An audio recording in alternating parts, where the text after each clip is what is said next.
Padre, te damos las gracias porque tú has sido bueno, Señor. En medio de todo, Señor, tu misericordia se ha hecho presente. Ahora vamos a recibir tu palabra, mi Dios, y rogamos que uses este púlpito para que sea tu palabra predicada, sea tu voz, Señor, la que podamos recibir, porque todos nosotros, Señor, necesitamos ser pastoreados por ti. Así que te rogamos que tú nos enseñes, Señor, que la voz de tu Espíritu Santo esté en nuestros corazones para que al recibir este mensaje, mi Dios, pueda ser llevado a la conducta, a la vida, y de esta forma seamos usados para tu gloria. En el nombre de Cristo Jesús. Amén. Tomen sus lugares, mis hermanos. Muchas gracias. Y gracias por sus oraciones, hermanos, por todos estos días. Gracias por seguir orando por mi suegra, por mi familia, por mi esposa. Muchas gracias, hermanos. Y bueno, vamos a ver qué es lo que el Señor tiene para nosotros en este día. Y confiándose que Él, pues, siempre nos habla con su palabra de una forma específica, hermanos.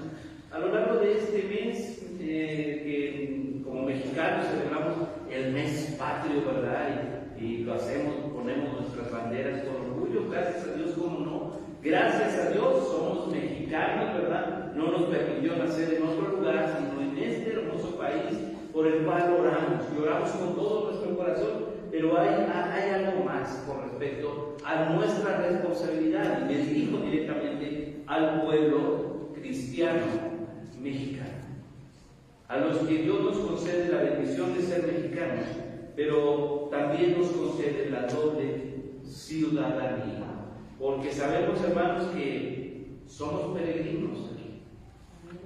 Nuestro hogar está en el cielo. Pero mientras eso ocurre, hermanos, llegamos a nuestra parte celestial, el Señor demanda que nosotros como cristianos demos testimonio, hablemos en nuestro lugar, mostremos lo que creemos, hermanos. Qué chistoso pudiera ser tan simple el hecho de llevar una vida hueca y vacía espiritualmente, porque solo sabemos que Dios existe y hasta ahí nos quedamos. Pero, hermanos, qué deleite es, fíjense bien, el saber que ese Dios que creó todo no solo sostiene la tierra, sino que ese Dios poderoso camina con nosotros todos los días.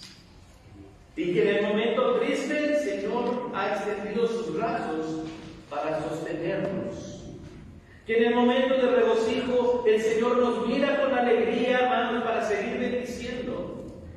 Y que espera que como hijos suyos le digamos a un pueblo que ha caído en idolatría que Dios no necesita que lo andemos cargando de lugar en lugar, que Dios no necesita que lo sacudamos el polvo de nuestras repisas, que no necesita que lo llevemos, que le digamos a la gente que es Dios el que nos sostiene a nosotros. Ahora, algo que caracteriza a las iglesias cristianas, ustedes se darán cuenta aquí, tenemos nuestra bandera mexicana, que es la más bonita del mundo, es nada más.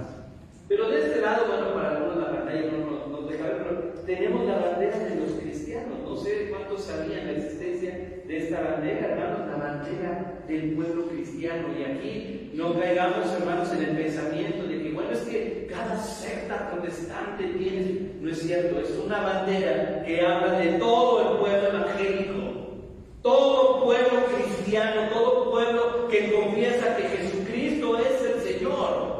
Hermanos, esta bandera nos representa.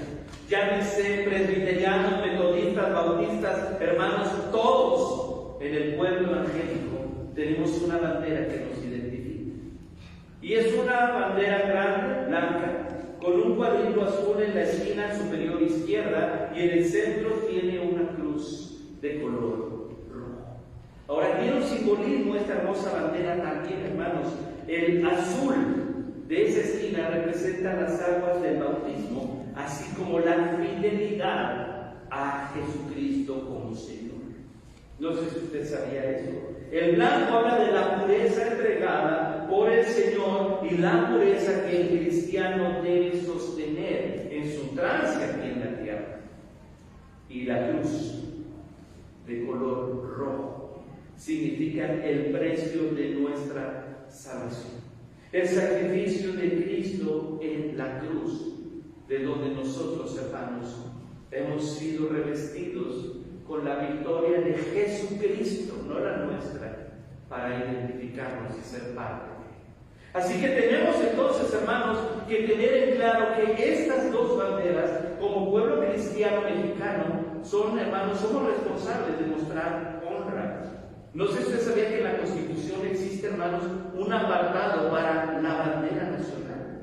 ¿Cómo debe ser llevada? ¿Cómo debe ser cuidada? ¿Qué es lo que debemos evitar? Y hoy en día, hermanos, tristemente en las escuelas ya ni se les enseña eso. Pero es importante.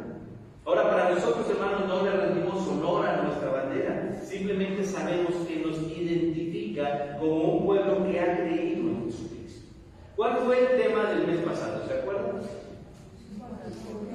Un corazón que escucha. Inmediatamente ahora tenemos que ese corazón que escucha tiene como encomienda vivir como una nación santa. Porque ya escuchamos y abrimos nuestro corazón para recibir la palabra de Dios.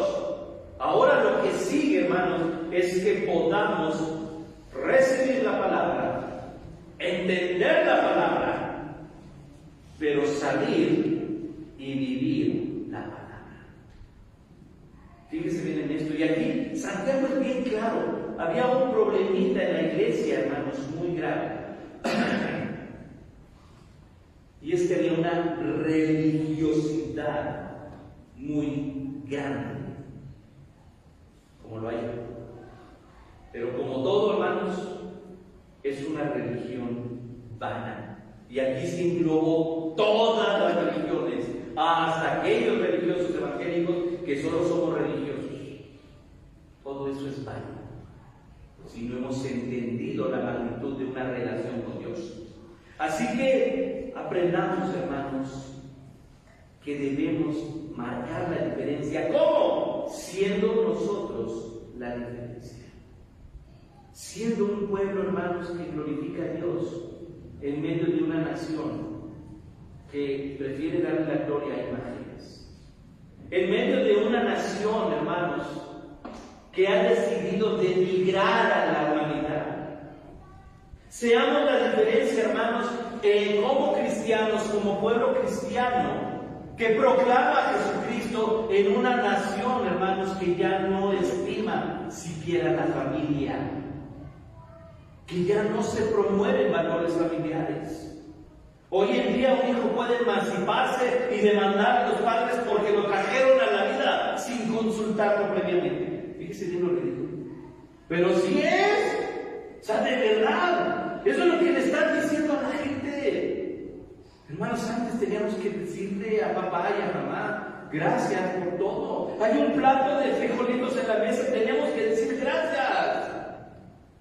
Porque eso fue el legado que nos dejaron, donde debemos honrar. Porque nos enseñaron, no sé cuántos de nosotros, hermanos, había disciplina en la casa. Llámese la varita, llámese la chancla, llámese el cinturón. O sea, gloria a Dios por eso, hermanos, porque se nos enseñó a trabajar. Y hoy usted tiene trabajo, tal vez tiene su casa, sabe cuidar, sabe aconsejar. Pero eso fue lo que nos enseñó, y gloria a Dios por eso. Marcos, con un nombre específico, Santiago o Jacobo, es la misma persona.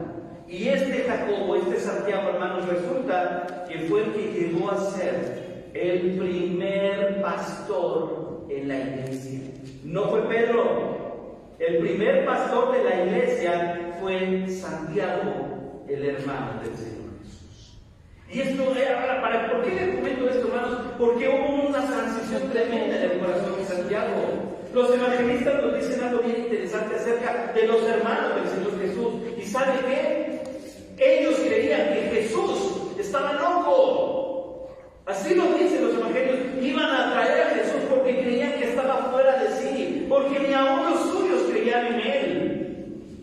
La resurrección de Jesucristo marcó la diferencia en el corazón de los suyos, al punto de que Santiago, hermanos, Jacobo, se termina convirtiendo en uno de los baluartes de fe. Así lo dice el apóstol Pablo. Me encontré con Juan, me encontré con Pedro y me encontré con Santiago, el pastor. Los baluartes de la fe. Este hombre, hermanos, tuvo que retratarse de lo que había dicho. Tuvo que retratarse de lo que había pensado, al decir: Jesús está loco, para llegar a la convicción de ser ahora ministro de Jesucristo. Y entonces, con esa autoridad, hermanos, de lo que Dios ha hecho en su corazón, se atreve a levantar la voz para decir: por esto, mis hermanos, y nos da indicaciones. Fíjense lo que dice: todo hombre sea pronto para oír, tardo para hablar. Un maestro en el seminario nos decía un dicho siempre: Dios nos dio 2 orejas y una boca, para escuchar el doble y hablar la mitad. Y ese era su dicho en todas las casas, ¿verdad? Hablando precisamente acerca de esto. A veces, hermanos, no medimos lo que decimos, no medimos lo que hacemos. Pero dice por ahí, en cuestiones psicológicas, que si pensáramos 20 segundos, solo 20 segundos, antes de abrir la boca y decir las cosas, nos ahorraríamos muchos problemas. Santiago lo dice de una forma simple: todo hombre sea pronto para oír. Estemos dispuestos a abrir nuestro corazón. ¿Cómo se llamó el mes anterior? Un corazón que escucha. Ahora viene lo que sigue: tardo para hablar, refrene su lengua. Hermanos, la lengua es peligrosa. La lengua, más adelante, si usted lo quiere ver de tarea, tiene capítulo 3 de Santiago. Santiago habla del peligro de la lengua y dice que es como una chispita que puede incendiar todo un bosque. La lengua es peligrosa, no tiene hueso, no tiene manera de medida. Así que tenemos que aprender a ser cuidadosos. Aquí nos da este consejo: observa, tienes que hacer un contraste. ¿Por qué? Porque muchos tenemos, hermanos, ¿cómo decimos los mexicanos? Soy de mecha corta, ¿verdad? Soy un cristiano de mecha corta. Eso no puede existir. Es un cristiano con su geniecito. O sea, no existe el geniecito. Menos de la lámpara de la lengua, no existe el geniecito. Tenemos que tener templanza. ¿Cómo se ve la templanza? Aquí Santiago nos dice: cuando eres capaz de escuchar, cuando eres capaz de medir tu lengua. Y después dice: tardo para irarse. Y esto va de la mano. Cuidado. Hermanos, ¿es malo enojarse? No. No es malo enojarse. Es malo que la ira tome dominio de nosotros. Porque incluso Pablo dice: airaos, pero no pequéis, ¿verdad? Digo, no pequéis. O sea, Pablo dice: también puedes enojarte, solo controla. De repente llega el marido enojado en la casa y azota la puerta y avienta el portafolio, y viene el perro y le da una patada, ¿verdad? Y la esposa con dulzura, como son todas las esposas: ¿qué te pasa, mi amor? Tan lindo, tan guapo, ¿qué te llegaste así, verdad? Y el esposo enojado: hazte para allá, ¿verdad? Y llega el niño a darle la razón: hazte para allá, es que me hicieron enojar en el trabajo. ¿Dónde me hicieron enojar? En el trabajo. ¿Qué culpa tienen? O puede ser al revés: la esposa, los hijos. ¿Dónde lo hicieron enojar? Hermanos, el problema es cuando el coraje toma control en nosotros. Enójese, pero enójese como debe de ser, con quien tiene que enojarse, pero no agarremos parejo. La pregunta es: bueno, ¿yo qué te hice? Entonces no es así, hermano. Algunos hasta se enojan con Dios, porque Dios hizo, porque Dios quitó, porque Dios... Cuando debemos dejar con Dios y decirle: gracias por lo que tú has decidido. Y tenemos que aprender, hermanos, a controlar todo lo que el Señor nos está diciendo aquí. Los amados, hermanos, deben caracterizarse por saber escuchar, por retener su lengua, cuidar su coraje. Y dice: porque la ira del hombre no obra la justicia de Dios. No sabemos enojarnos, ni siquiera sabemos enojarnos. Vamos en contra de lo que Dios dice. Y entonces dice abajo el tip, ¿verdad? Por lo cual, ¿cómo lo podemos controlar? Simple: desechando toda inmundicia y abundancia de malicia. Desechando, no seamos tolerantes. Desechar. Hay personas que tienen un problema, o tenemos un problema, hablamos de manera general, se le llama acumuladores, ¿verdad? Y empezamos a almacenar muchas cosas en casa, en nuestros cajones, en las herramientas, porque hay algo ahí que no nos deja despojarnos y desecharnos. Y había un programa en televisión que incluso se llamaba acumuladores compulsivos, que ya no podían dormir en un pedacito de casa porque la casa estaba con periódicos, con botellas, con fotos, con herramientas, con muebles, ¿verdad? ¿Y esto por qué lo tiene? Pues es que era de mi tatarabuelito y ya no sirve, el canijo mueble se está cayendo desfolillado, ¿verdad? Pero ni lo reparan ni lo ya lo tienen. Y la vida espiritual, hermanos, algunos tenemos un problema de que somos acumuladores compulsivos también, y tenemos recuerdos, y tenemos pecados, y tenemos amargura, y ahí la tenemos. No somos capaces de desecharla. Aquí, no Pablo, es que Santiago nos está diciendo: tienes que desechar todo aquello que pueda producir inmundicia, toda aquella abundancia de maldad. Tienes que hacerlo. ¿Cómo lo puedes hacer? Fíjense bien, ¿cómo lo podemos hacer? Dice: recibiendo con mansedumbre la palabra implantada. Y cuando habla de mansedumbre, hermano, no tiene que ver con pasividad. ¿No? Estoy sentadito, hablo despacito, porque yo soy una persona con mansedumbre. No, hombre, eso va a coger. No, o sea, cuando habla de mansedumbre, hermanos, tiene que ver con esa templanza y con esa humildad. Tenemos que admitir que hay algo en nuestro corazón, hermanos, que no le está agradando a Dios. Y que no puedo estar jugando a ser cristiano, no. Dice: recibe la palabra, ocupa la palabra, la cual la palabra produce salvación, hermanos. Dice Pablo acerca de la fe.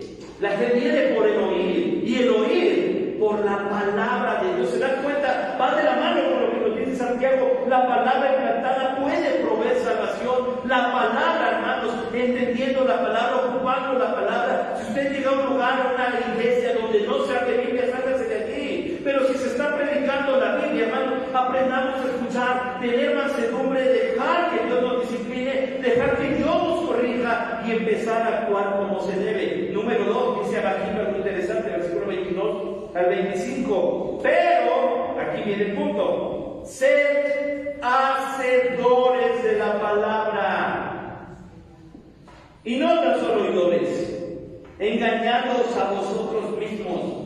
Porque si alguno es oidor de la palabra, pero no hacedor de ella, este es semejante al hombre que considera en un espejo su rostro natural. Porque luego se considera en sí mismo, porque el que se considera a sí mismo y se va y luego se olvida cómo era.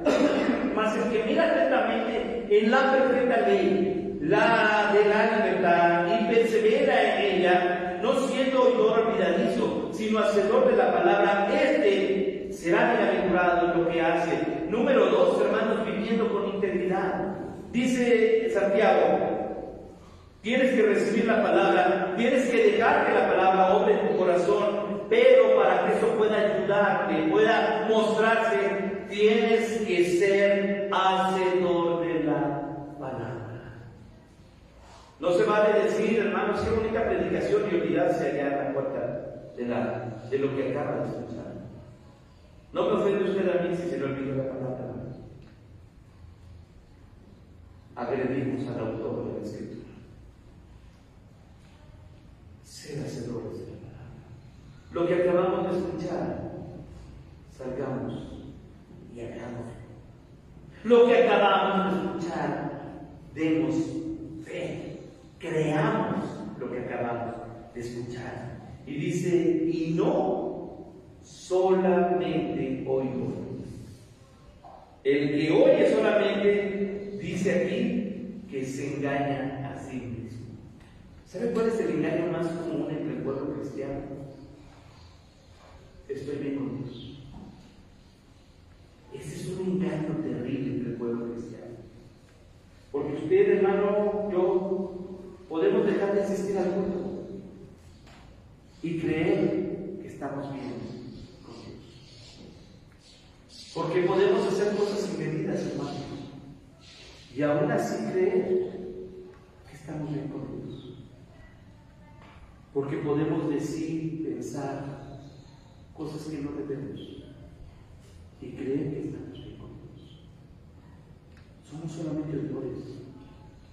Hicimos acto de presencia el domingo, pero no me estoy llevando la palabra de Dios en mi corazón.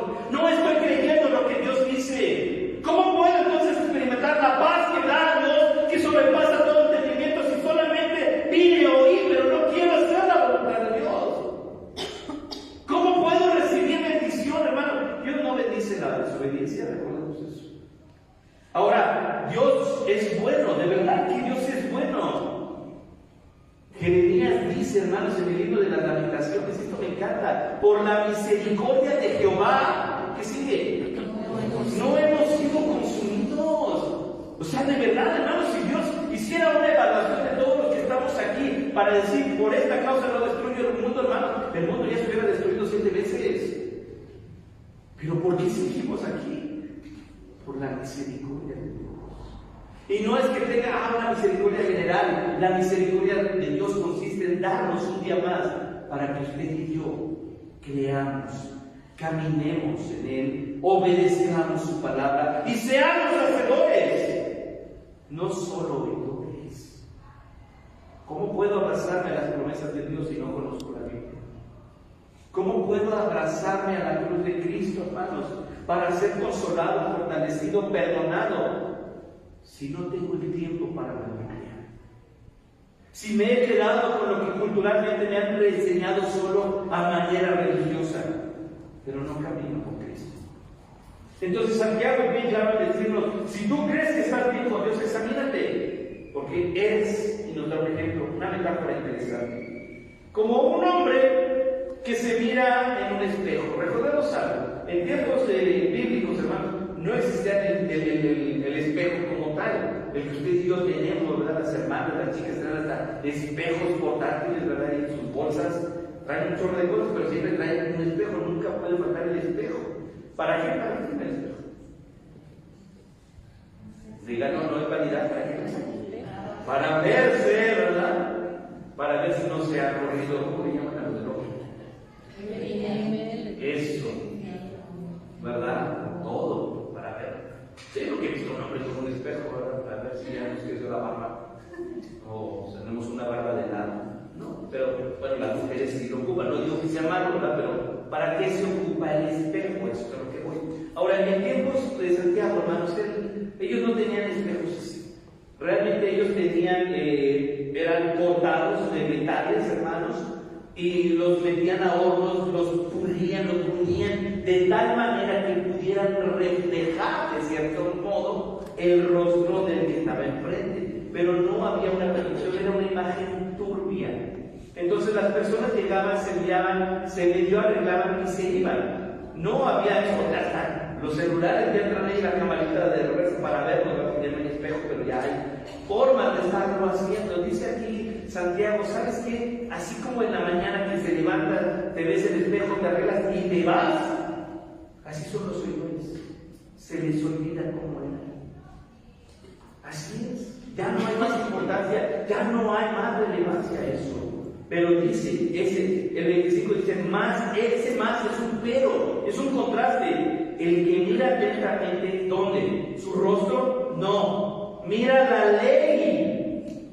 Aquel que se atreve a poner los ojos en lo que dice Dios, dice la ley, la de la libertad, y persevera en ella, no siendo oidor olvidadizo, sino hacedor de la obra. Dice, este será bienaventurado. ¿Qué significa bienaventurado? Doblemente feliz. Díganlo duro. Doblemente feliz. Doblemente feliz. ¿Quién? El que se atreve a obedecer lo que dice. Con esto confirmamos el dicho que hemos dicho. Eso no es lo de yo he dicho un dicho que me han dicho, que hemos dicho mucho. Hermanos, no existe el pecador feliz. No lo existe. El pecado, hermanos, avergüenza, quebranta, corrompe. ¿Se acuerdan qué fue lo que hicieron? Lo primerito que hicieron Adán y Eva cuando pecaron, y Dios intentó acercarse. se escondieron. Y de ellos mismos salió: tuve vergüenza de mi condición. Así de sencillo. Santiago dice: tienes que mirar la perfecta ley. Observa en tu corazón. Y ahora recordemos, hermanos, deje que salga lo malo, decía, la malicia, la inmundicia, y ahora saturemos nuestro corazón de la palabra de Dios para vivir en integridad. Y recordemos que la integridad se caracteriza simple: cuando lo que digo, cuando lo que hago y lo que creo está en armonía. Pero si yo digo que soy cristiano y no me comporto como tal, soy un oidor, un vil oidor, aunque soy feo, no puedo aspirar a más. Pero si yo soy una persona que ha escuchado la palabra, creo la palabra y decido vivir la palabra, esa es una persona, hermanos, que llega y muestra integridad en su casa, con su esposa, con sus hijos, en la iglesia, en el trabajo, en donde vive. Hablábamos en la mañana en la escuela dominical acerca de qué pasa cuando no le quedamos bien a las personas, a los vecinos. Hermanos, nuestra integridad nos lleve a ser testimonio vivo. Ese de allí, esos que van allá, son cristianos. Son cristianos. Mira cómo habla, mira cómo lleva a su esposa, cómo cuida a su esposa, mira cómo le habla a sus hijos. Están orando en un lugar público, es un restaurante, y en coro todos dicen en voz alta: amén, sin darnos vergüenza. Y empieza, hermano, usted y yo a vivir lo que Santiago nos está diciendo. Estoy batallando con algo que a Dios no le agrada, pero no voy a desecharlo, porque quiero que la palabra de Dios fructifique en mi corazón, porque quiero ser la nación santa que Dios es digno de que le adore. Cuando los demonios confesaron a Jesucristo, hermanos, en todo, lea Marcos, se dará cuenta cómo Marcos habla mucho acerca de eso. Se levantaron los demonios y decían: tú eres el Cristo, tú eres el Santo de Dios, yo te conozco quién eres. Y Jesús nunca dijo: qué bueno que lo reconozcas, me da gusto. ¿Sabe qué decía Jesús? ¡cállate! No confieses eso. Era verdad lo que ellos decían, sí, pero Dios no recibe la adoración pecadora. No podemos engañar a Dios, hermanos, pretendiendo estar bien cuando nos estamos engañando. Y número 3, hermanos, versículo 26-27, dice Santiago: si alguno se cree, dice bien, se cree religioso entre nosotros y no refrena su lengua, sino que engaña su corazón, la religión del tal es hueca. La religión pura y sin mácula delante de Dios el Padre es estar. Visitar a los huérfanos y a las viudas en sus tribulaciones y guardarse sin mancha de luz. Número 3. ¿Cómo podemos vivir siendo la diferencia, hermanos? Siendo un cristiano que se mira. A donde vaya usted, la gente diga: wow, él es cristiano. Y dice de manera simple: si alguno se cree religioso. Cuando aparece la palabra religiosa aquí, hermanos, tiene que ver con la cuestión ritualista práctica solamente. Si tú ya fuiste, cumpliste, ya fuiste al templo de Jerusalén y ofreciste el holocausto, y ya fuiste libre y llegas y eres bien deshonesto, eres bien grosero, eres infiel, eres todo, ¿de qué te sirvió?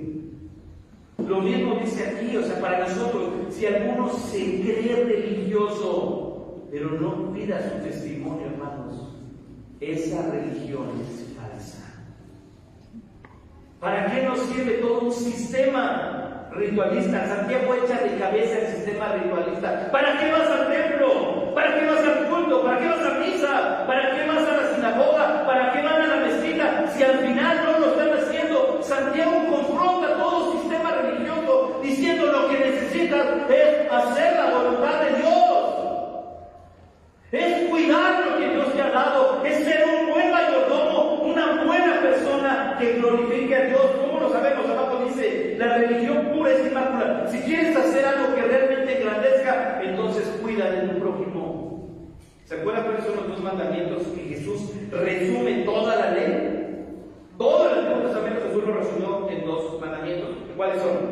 Amarás al Señor tu Dios con todo tu corazón, con toda tu alma y con toda tu al Señor tu Dios. Y el segundo es semejante. Amarás a tu prójimo. A tu prójimo. Fíjense lo que dice. Esta sería, si quieres hacerlo así, o verlo desde esa perspectiva, lo que realmente agrada a Dios. Visitar a los huérfanos y a las viudas en sus tribulaciones, ayudar al necesitado. Pero una ayuda genuina, realmente ayuda. Y segundo, guardar a gente sin mancha del mundo. Se llama santidad. Se llama santidad. Y de Dios no nos podemos burlar, hermanos. Así que si tenemos algo muy interesante, por lo menos Santiago nos deja con respecto a saber, hermanos, a tener, a cuidar, a desear ser una nación santa. Preguntaría yo entonces, ¿qué caso tiene, hermanos, hacer culto en el templo si afuera no nos comportamos como cristianos? No nos va a ayudar en nada. No nos va a hacer cambio en nada. Hermanos, esto no es una cuestión de, sentí bonito en el culto y por eso voy emocionado. No. De hecho, lo que está haciendo ahorita es corregirnos. Y Dios quiere que salgamos confrontados para hacernos saber, Dios espera más de ti. Dios espera más de nosotros. ¿Por qué? Porque Él es santo, porque Él es amor, porque Él es misericordioso. ¿Y su pueblo? Pues ya cumplió el domingo. ¿Realmente Dios merece eso? Yo creo que Dios es Dios bueno, hermanos, y ha sido fiel, y nos ha sostenido, y nos ha cuidado, y ha provisto, y nos ha perdonado, y ha estado con nosotros, y ha llorado con nosotros, y nos ha dado razones para estar felices, nos ha sostenido, nos ha cuidado. Les digo, no vamos a acabar todo el día. Entonces es digno, hermanos, de que aquellos que decimos creer en Él, nos mantengamos sin mancha en el mundo, diciendo, ocupando nuestro corazón, nuestros dones, para decirle a nuestros compatriotas mexicanos, ¿sabes qué? Yo he sido comprado por la sangre de Cristo y mi destino es el reino celestial. ¿Quieres ir? No, pero si tú eres bien hipócrita, bien falso, ya estorbó el testimonio. ¿Sí se fija? Ya el testimonio es nuestro. Así que tenemos que aprender a oír, hermanos, y ser realmente, hermanos, cristianos genuinos. Santiago nos lo dice, la Biblia nos lo dice. No se trata de una religión vana, hueca. Si ya oímos, hermanos, por eso siempre recordamos decir, ¿verdad? Apúntele, tome notas. Al rato decimos, bueno, al rato veo la predicación otra vez, pero vamos a ver, olvidar. Así somos, así seamos, me decía el Señor, así seamos, así somos, hermano. Tome notas, escriba aquello que usted ya vio. Esto es lo que tengo que corregir, esto es lo que tengo que trabajar. Quiero confiar en Dios, quiero que Dios me bendiga, quiero que Dios me salve, pero también quiero agradar a Dios, quiero vivir dignamente. Quiero que mi esposa me honre y quiero honrar a mi esposa. Quiero ser honrado por mis hijos y honrar a mis hijos. Quiero que mi jefe reconozca en mí un obrero honesto. Quiero que mis trabajadores vean en mí un patrón de algo. Quiero que la gente en la iglesia donde me congrego pueda confiar en mí. Quiero vivir siendo la diferencia. Quiero hacer la voluntad de Dios. He decidido ser un hacedor de la palabra de Dios. De ahí deje que Dios obre. Si necesita consuelo, Dios consolará. Si necesita fortaleza, Dios fortalecerá. Si necesita amor, Dios le hará saber que le ama. Si necesita perdón, Dios es bueno y justo. Pero tengamos una decisión firme. Somos una nación santa que Dios espera. El pueblo que Dios quiere que seamos. Voy a ser un hacedor de la palabra de Dios. Padre, gracias te damos por tu palabra. Gracias te damos, Señor, porque necesitamos escuchar. Y porque sabemos, mi Dios, que somos responsables, mi Dios, de que tu palabra sea creída en la gente. Mira que la sociedad ha decidido darte la espalda, Señor, sembrando mentiras en las ideologías, en los falsos deleites de Dios, yendo todo en contra de la santidad, de la dignidad, de la creación simplemente. Pero nosotros al estar aquí hemos sido, Señor, bendecidos con tu palabra. Tú eres el que produce en el corazón tanto el querer como el hacer. Toma nuestras vidas, Señor. Toma nuestros corazones. Enséñanos. Condúcenos. Guíanos. Si es necesario, estórbanos al pecado, Señor. Pero haznos hacedores de tu palabra. El mundo pide a gritos, Señor, tu salvación. Nosotros podemos hacer accesible esto con nuestro testimonio, con tu palabra. Seamos entonces usados por ti, Señor. Gracias te damos por tu palabra, mi Dios.